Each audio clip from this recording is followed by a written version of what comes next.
I always thought the hardest part of my life was being abandoned at birth.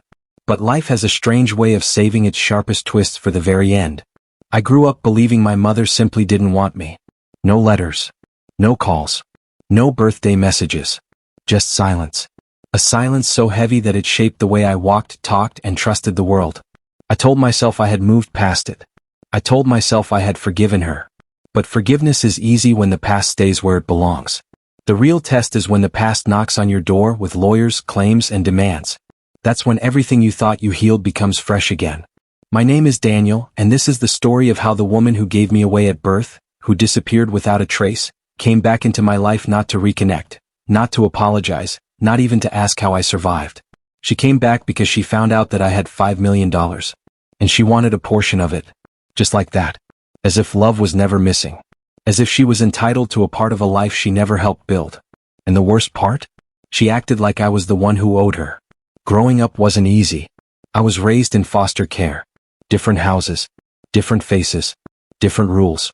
When people ask me if I have childhood memories, I say yes, but they're blurred like I lived inside someone else's home movie. I remember the smell of old couches. The squeaking sound of uneven floorboards. The feeling of always trying to be likable enough, quiet enough, helpful enough. Anything to be kept. But I was never kept. I always got moved around again and again and again. I learned early how to pack my things fast and never get attached. But life changed when I was 12. I was placed with a woman named Mrs. Rose. She wasn't young and she didn't have much money, but she had something rare, a steady heart. She didn't try to replace the mother I never knew. She didn't force herself into my wounds. She just gave me space to exist, to breathe, to be seen. And that was something I had never experienced before. She would pack my lunch every morning, always with a little note that said something like, "You are enough," or, "I'm proud of you." I used to keep those notes in a small box under my bed. I still have that box. Through her, I learned to believe that maybe I was not thrown away but redirected. That maybe God had placed me exactly where I was meant to be. I worked hard in school, partly because I wanted a better life, and partly because I didn't know what else to do with the pain if I didn't turn it into something. I studied business. I worked jobs nobody else wanted. I saved every dollar. And when I was 24, I started a small company. It began slowly. Mistakes were made. Money was lost. But I kept pushing. Then one contract changed everything. One partnership. One moment that opened the door to millions. I never flaunted it. I never bragged. I didn't even post pictures online. Because money didn't take away the feeling of being abandoned. It just made the silence louder. But somehow, one day my mother found me. Not through a heartfelt letter. Not through a conversation. Not through a quiet message saying, "I'm sorry." No.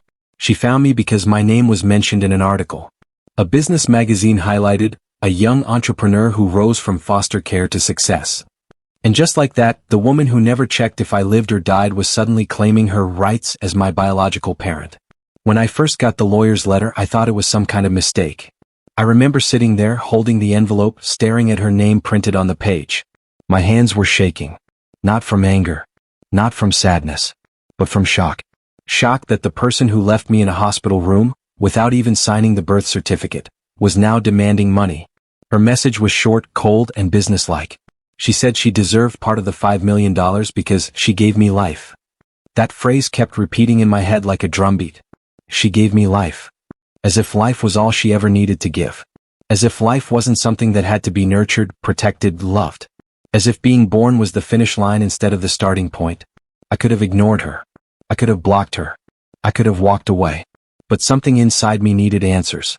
Needed closure. Needed to look her in the eye and ask why. Why did she leave? Why didn't she come back? Why now?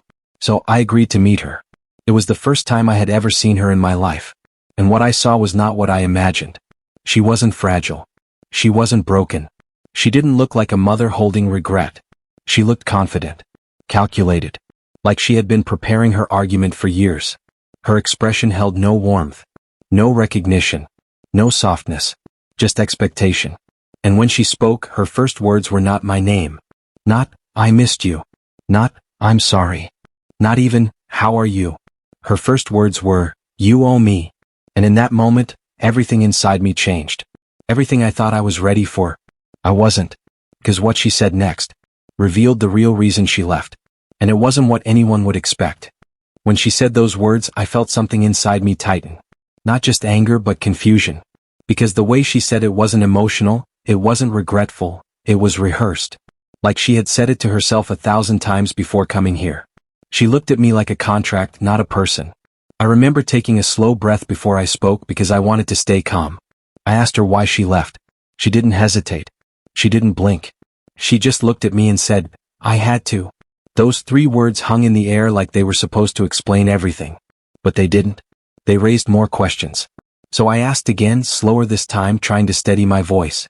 "Why did you leave me? What made you walk away without looking back? What made you choose silence?" And that was when her expression changed. It wasn't remorse. It was caution. Like she was deciding how much to reveal and how much to keep hidden. She sat back in her chair and said, "You think I left because I didn't want you. But you have no idea what you were born into. You have no idea what I was protecting you from." Her tone was sharp, but her eyes flickered for a moment. A tiny shift. Like there was something she didn't want to remember. That moment confused me even more. Because I had spent my whole life creating a simple explanation. She didn't want me. That was something I had accepted even though it hurt. But now she was telling me there was more to the story. Something unseen. Something she wasn't saying yet. I tried to ask what she meant, but she cut me off. She leaned forward and whispered, "There are things you don't know. Things I'm not sure you're ready to hear." It felt like the room froze. Because for the first time since I met her, there was emotion in her voice. Not love. Not sadness. But fear. I couldn't tell if she was afraid of the past, or afraid of what would happen if I learned the truth. But before I could say anything else, she straightened, cleared her throat, and the moment was gone. She went back to being cold and controlled. She spoke about money again. About rights and obligations. Like that brief moment of vulnerability had never happened at all. After the meeting ended, I sat in my car for a long time. I stared at the steering wheel, trying to make sense of the conversation. I had walked in expecting anger. Maybe even closure. But instead, I walked out with questions. Her words played over and over in my mind. Protecting me from what? What was I born into? Why was she afraid to tell me? There was something there, something buried. And whether I wanted to or not, I needed to know. Because now it wasn't just about abandonment.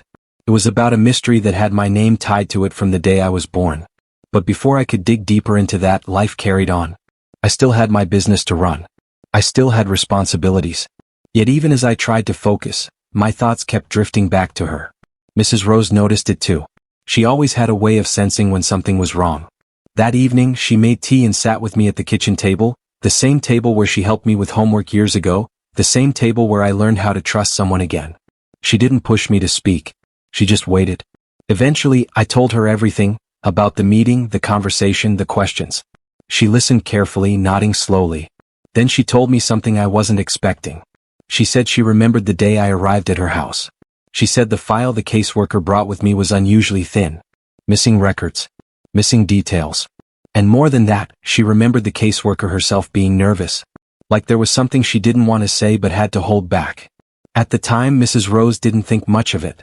But now, hearing what my biological mother said, it felt connected. Like there had always been a missing piece. That night I couldn't sleep. The silence felt heavier than usual. I kept thinking about how my entire life had been built on assumptions. Assumptions about abandonment, neglect, absence. But what if the story wasn't as simple as I believed? What if there were truths hidden behind closed doors, locked away for reasons I wasn't meant to understand until now? And why now? Why after I finally built a life of stability and success did the past decide to come find me? I started searching through old records, old case notes, anything I could find. But there was nothing. Or more accurately, there was too little.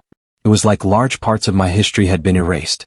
And things that should have been documented were missing. I contacted the agency, but they said the same thing. Incomplete records, no additional information. It didn't make sense. That kind of gap doesn't happen by accident. Someone had removed things. Someone had made sure parts of my story stayed hidden.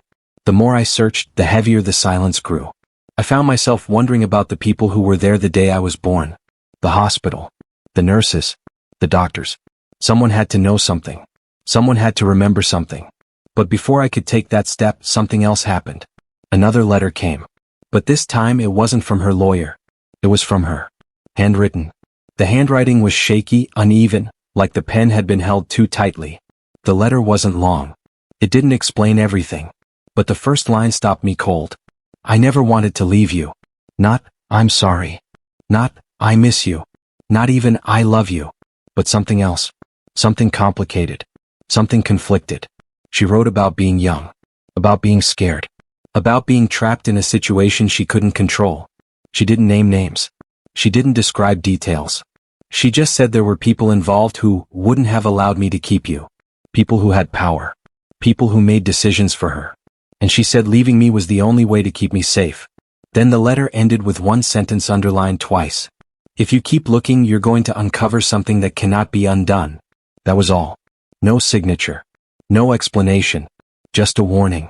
I sat there with the letter in my hands, trying to understand the meaning behind those words. Was it a threat? A plea? A confession? I didn't know. But I knew one thing for certain.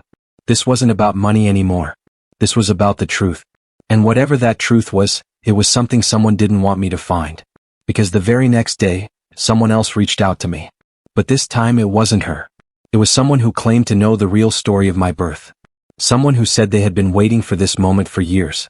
Someone who said they could finally tell me everything. If I was ready. And I didn't know whether to answer them. Or run. The message came late in the evening. I was sitting at my desk, staring at the folded letter from my mother like it might somehow reveal more if I looked long enough.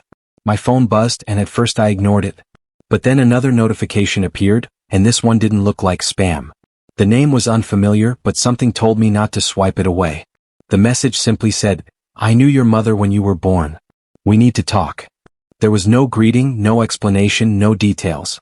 Just that. I didn't respond right away. I just sat there reading the message again and again. My heart felt like it was beating too loudly. Part of me wanted to delete it and walk away. I had already opened enough doors that should have stayed closed. But another part of me, the part that had lived with unanswered questions my entire life, knew I couldn't ignore it. Not now. Not when the truth was finally starting to pull itself into the light. I waited a few hours before replying. I didn't want to seem desperate even though deep down I was. I asked who they were. The reply came almost instantly. My name is Mara. I was your mother's closest friend. I was there when everything happened. The words, everything happened, felt heavy. Like history was reaching out with a hand I couldn't avoid. I asked if we could talk over the phone instead of messaging. I needed to hear a voice. I needed something real. She agreed. The call connected and for a moment there was silence. Then she spoke. Her voice was older, steady, but weighed down with something I couldn't name just yet. She told me she had known my mother since they were teenagers. They had grown up in the same neighborhood, gone to the same school, shared the same dreams of getting out and finding something better. She said my mother used to be full of life, joyful, warm, hopeful. It was hard to picture that, given the person I had met. But the way she spoke made it sound real. Like there was once a version of her that wasn't hardened or distant. Then Mara said something that made my entire body tense. She said my mother didn't leave me by choice. She was forced. Not by poverty. Not by immaturity. Not by fear of responsibility. But by someone who had power over her. She didn't say who. Not yet. But I could hear the hesitation in her voice. Like saying the name out loud still carried danger. When I asked who it was, she paused. And then she said, I can't tell you over the phone. If you want to know the full story, you need to come see me in person. She gave me an address. A quiet town about 2 hours away. A place that didn't show up much on the map. I wrote it down, but I didn't agree to anything. I told her I needed time. She didn't pressure me. She just said, I understand. But be careful. There are still people who don't want the past reopened. After the call ended, I just sat there in the dark. The room felt smaller, like the walls were inching closer. My mother's warning echoed in my mind. If you keep looking, you're going to uncover something that cannot be undone. And now someone else was telling me the same thing, but from a different angle. It made me wonder what kind of story I had been born into. What kind of shadow had followed me all these years without me even knowing. Over the next few days, things in my life felt different. Even normal tasks didn't feel normal anymore. There was a tension running underneath everything. In the office, I caught myself staring at my computer screen without knowing what I was looking at. When I went to the store, I felt like people were watching me even though I knew they weren't. Maybe it was anxiety. Maybe it was instinct. It was hard to tell. Meanwhile, the lawsuit continued moving forward. Her lawyer kept contacting mine. The tone of their messages wasn't desperate. It was confident. Like they believed they had leverage. I didn't understand how. I didn't understand why they were so sure. Unless they thought something was on their side that I didn't know about yet. One evening, I asked Mrs. Rose if she ever knew anything about my biological father. She looked at me for a long time before answering. Not because she was hiding something, but because she was choosing her words carefully. She said the agency records had listed the father as unknown, but there had been rumors. Quiet ones. She said some people believed my mother had been involved with someone she shouldn't have been. Someone with influence. Someone with control. But no one ever said his name. And no one questioned the story. People knew better than to dig. That word again. Influence. Control. Power. It was like every piece of this story pointed toward a figure I hadn't seen yet. Someone whose presence was big enough to shape lives from the shadows. Someone who had erased records. Someone who made decisions that affected where I ended up, who raised me, and who I became. And if that was true, then my success, my escape from the life I was born into, wasn't accidental. It was the very thing that made the past come back. Because now, someone cared that I had become someone. Someone cared enough to try to claim me. Enough to try to claim my future. I found myself staring at the address Mara had given me. It felt like a door. And the thing about doors is, once you open them, you can't always close them again. There's no going back once the truth is revealed. But I also knew this silence had lived inside me long enough. The questions had been with me since the beginning. Whether or not I went to see her, the truth was already moving toward me. It was only a matter of time before everything surfaced. The conflict wasn't just about money anymore. It wasn't just about my mother. It was about identity, history, secrets, and the kind of power that doesn't fade even with years and distance. So I decided I would go see Mara. But before I left, something happened that I wasn't prepared for. My mother called me. Not her lawyer. Not a message. Not a letter. And when I answered, her voice sounded nothing like the woman I had met. It was shaking. And the first thing she said was, "They know you started looking." When I heard her voice on the phone, everything inside me went still. It didn't sound like the confident, cold woman who had sat across from me demanding money. It didn't sound like someone who believed she had the upper hand. It sounded like someone who was afraid. Truly afraid. The kind of fear that comes from something real, something close, something that can touch you. I didn't speak at first. I just listened to her breathing, uneven and shaky. Then she whispered again, "They know you've started looking." I asked her who she meant, but she didn't answer. Instead, she said, "Listen to me, please. Don't go to the address that woman gave you. Don't meet her. Don't ask questions. Just leave it alone." Her voice broke on those words. That was the first time I had heard anything like emotion in her. It wasn't guilt. It wasn't love. It was urgency. I wanted to ask why. I wanted to ask who they were. But before I could, the line went silent. The call didn't drop. She just stopped talking. And I could tell she was still there. Listening. Thinking. Deciding. When she finally spoke again, her tone was low, almost like she was speaking to herself. "I thought I could keep you away from all of this.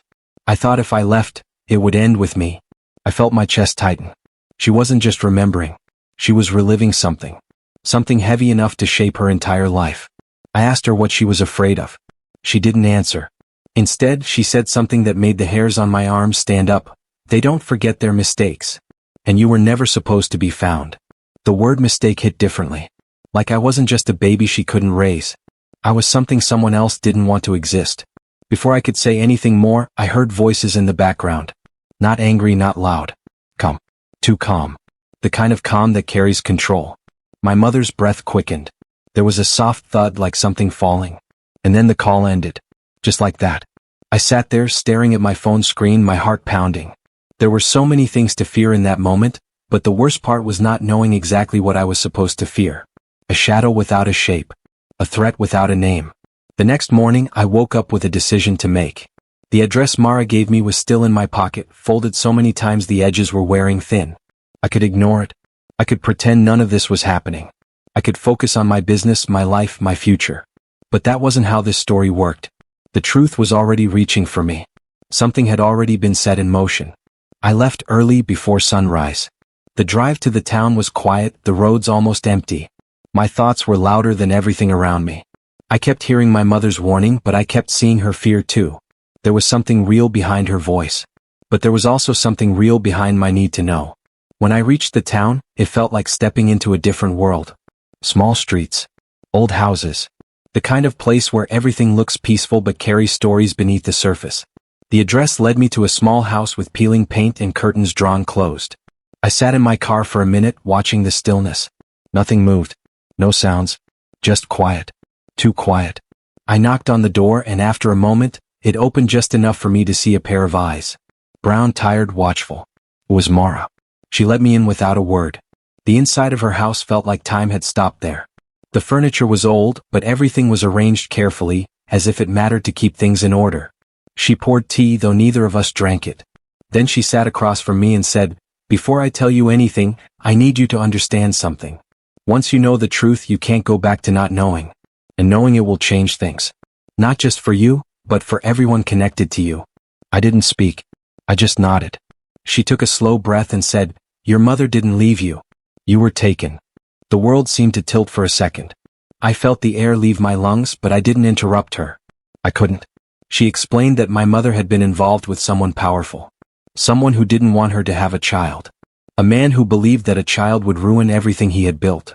Someone respected in the community, wealthy, untouchable. Someone who controlled people's lives quietly.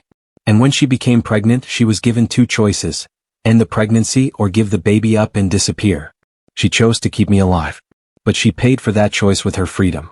I asked who the man was, but Mara froze. She didn't answer. She just shook her head slowly, her eyes full of something between fear and guilt. "I can't speak his name," she whispered. "Not yet. Not until you're prepared." The room felt colder suddenly. The silence between us felt heavy. Everything in me wanted to demand the name. But I could tell pushing her in that moment wouldn't get me answers. So instead, I asked her why my mother wanted money from me now, after everything. Mara looked at me with sadness in her face. "Your mother isn't asking for money because she wants it. She's asking because she has to. Someone else is making her. Someone who thinks you owe him something. Someone who knows you're successful now." The realization hit slowly, like ice melting into water. The lawsuit wasn't really from her. It was from him. The same man who tried to erase me at birth. The same man who wanted me gone. And now he knew exactly where I was. Mara leaned forward, her voice barely above a whisper. "He wants something from you. And he won't stop until he gets it." My pulse hammered in my chest. The man I had never met, the man who had shaped my life without me even knowing, was coming. And I had no idea what he wanted from me. But I could feel the story reaching its breaking point. Like everything was tightening, pulling, closing in. And the closer I got to the truth, the less safe I became.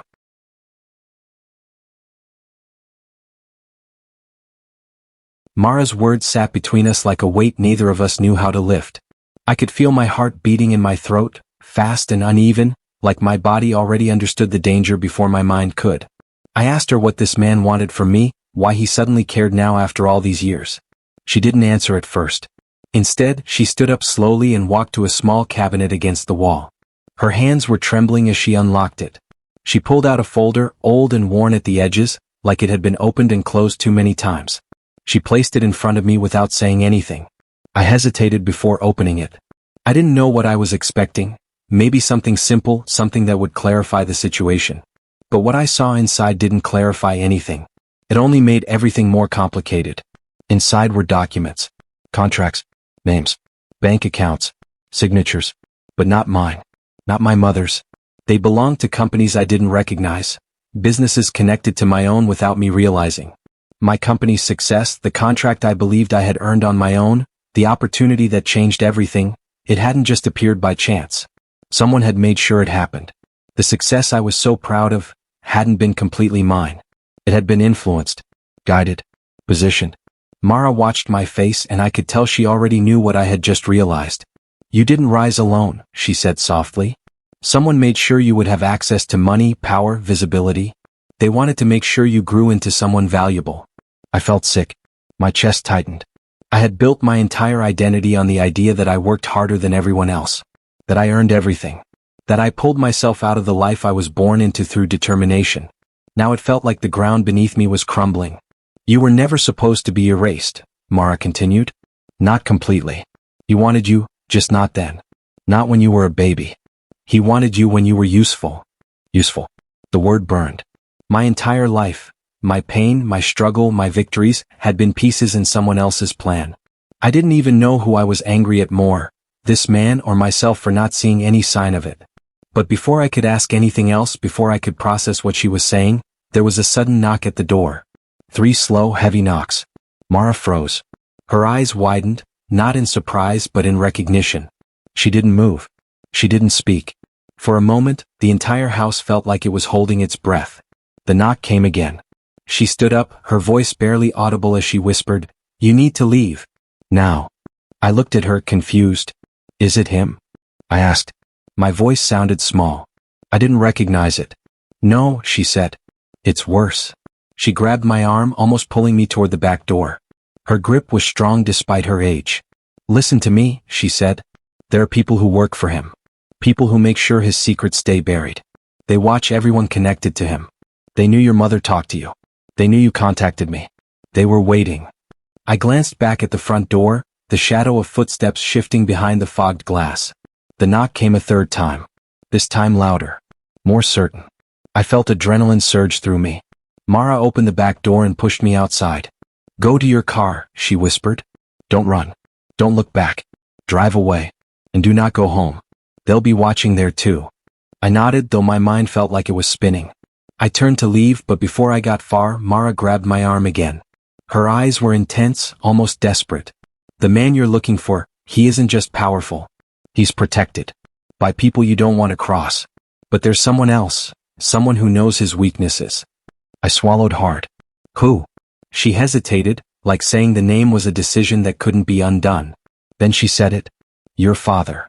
The word hit like a shock to my entire body. Not the man who abandoned us. Not the man who erased me. But my father. My throat felt dry. "He's alive." Mara nodded. "Alive, and closer than you think." Another knock. This time forceful enough to rattle the frame of the front door. There was no time left to ask anything else. I backed away, my steps uneven, my pulse hammering in my ears. I made it to my car just as the front door of Mara's house opened. I didn't look. I didn't need to. I could feel the presence of whoever was inside. I started the car and pulled away from the curb, trying to keep my speed steady like she told me. I didn't breathe until I had turned onto the main road, Mara's house disappearing behind me. The truth wasn't just bigger than I expected. It was dangerous. And now I had 2 new questions. Why was my father being hidden? And if he was so close, why hadn't he come for me himself? The road stretched out ahead of me, but every mile felt heavier than the last. I didn't know where I was going yet. But I knew one thing. Whatever came next would change everything. I drove without knowing where I was going, only letting instinct guide me. The streets looked the same but somehow felt different, like the world had shifted just slightly out of place. My hands were shaking on the steering wheel, and my mind kept looping around Mara's final words. "He's alive, and closer than you think." I didn't stop until I reached the waterfront, a quiet place I used to go when I needed to think. The waves looked calm, almost too calm for what I was feeling. I stepped out of the car and leaned against the hood, trying to breathe. I thought I was prepared for anything, but the truth felt heavier than I imagined. I had barely gathered my thoughts when I heard a car pull up behind me. I didn't turn right away. The wind carried the sound of footsteps, slow, steady, unhurried. Someone who was not afraid. Someone who already knew I wouldn't run this time. When I finally turned around, a man stood there. He didn't look like a monster. Not like the stories my mother cried through when she thought no one was listening. He looked like an ordinary man, older, tired, carrying something heavy in his eyes. But I recognized him instantly in the same way a person recognizes their own reflection. His features were pieces of mine. My father. For a long moment, neither of us spoke. The only sound between us was the waves hitting the rocks. "I knew you'd find me eventually," he said, his voice low and familiar in a way that unsettled me. "You were never meant to learn the truth this way." I swallowed hard. "Then why didn't you come? Why didn't you stay? Why did you leave us to struggle?" He looked away, staring at the water like it held answers. "I didn't leave because I wanted to," he said. "I left because your mother made me choose." I frowned. "Choose what?" He finally looked at me again, and there was a sadness there I didn't know how to read. "Between loving you openly, and keeping you safe." He explained everything, not rushed, not dramatic, just honest. He had been involved with powerful people. People who didn't want him to have weaknesses. And a family, especially a child, was considered a weakness. When he refused to give us up, they threatened us. He tried to protect us in the only way he thought possible, by stepping out of our lives completely. But the second twist, the one I didn't expect, was that the same people who threatened us were now the same people benefiting from my success. They had waited until I grew into something useful, Someone with a public image, white-collar connections, someone profitable. I wasn't a secret anymore. I was an investment. So all this time, I whispered, my life was never mine? No, he said. It is yours. Because you survived what they expected to break you. You became more than what they planned. He stepped closer, gently, careful not to overpower the moment. But now you have to make a choice. You can walk away. Live your life freely. Let them believe you never knew. Or, you can expose them. But if you do, you will have to face everything that comes with that. I looked at the waves again. I thought of my mother. I thought of Mara. I thought of the years I spent believing I had to earn everything alone. I thought of how much of my life was shaped in the shadows of choices I never knew existed. And suddenly it became clear. I won't let my life be controlled by anyone, I said. Not anymore. He nodded, not proud, not relieved, just understanding. The unexpected twist was this. He wasn't there to pull me into his world. He was there to show me how to break away from it. He handed me a small drive. This is everything, he said. Proof. Records. Connections. Enough to dismantle them all. But be careful. Once you take this step, there's no going back. I took it. Just as I did, my phone buzzed.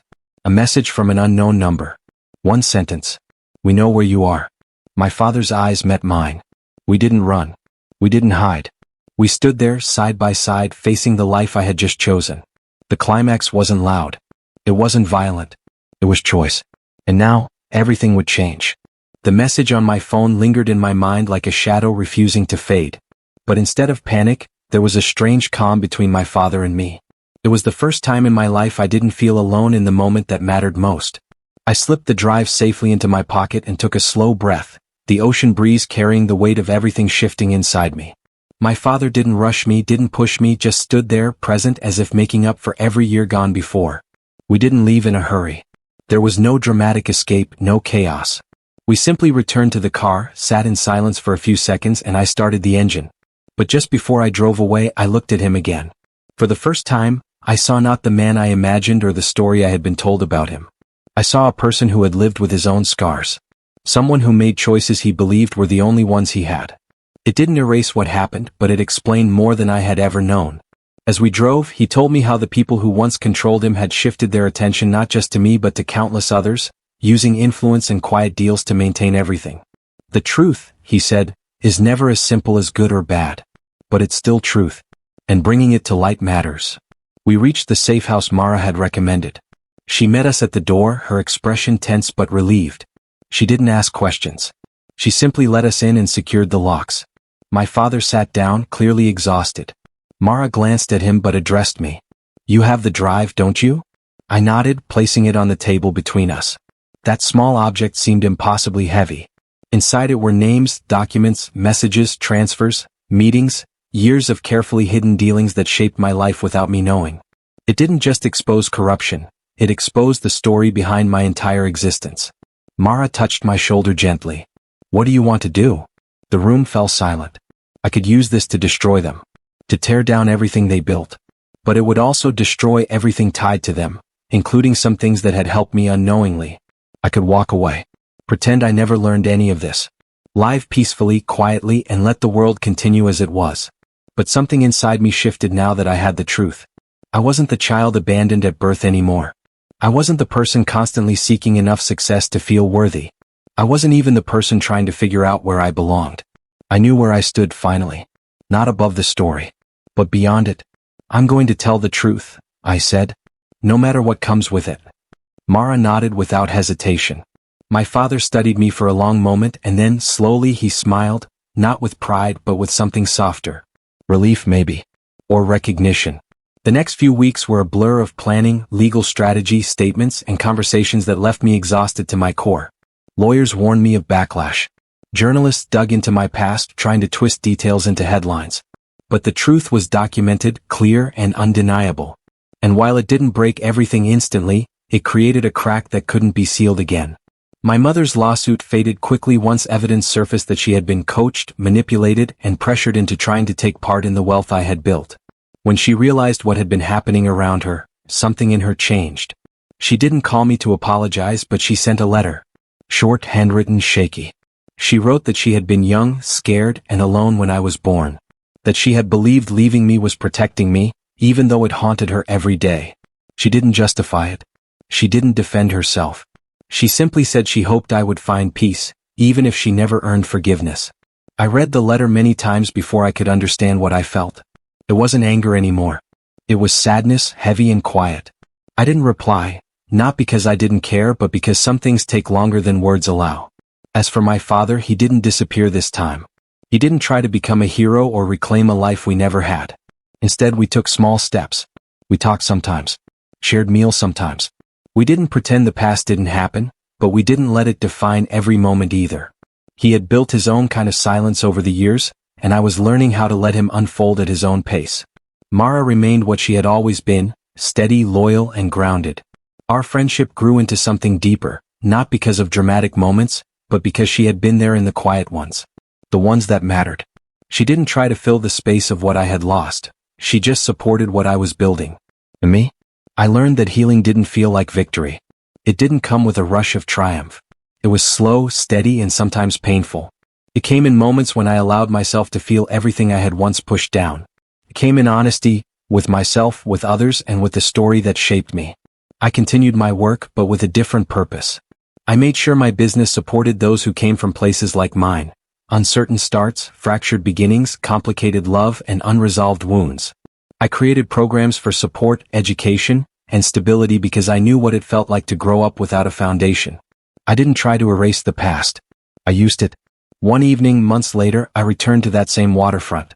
The waves sounded the same, but I didn't. I stood there knowing I had survived not just the world, but the history behind it.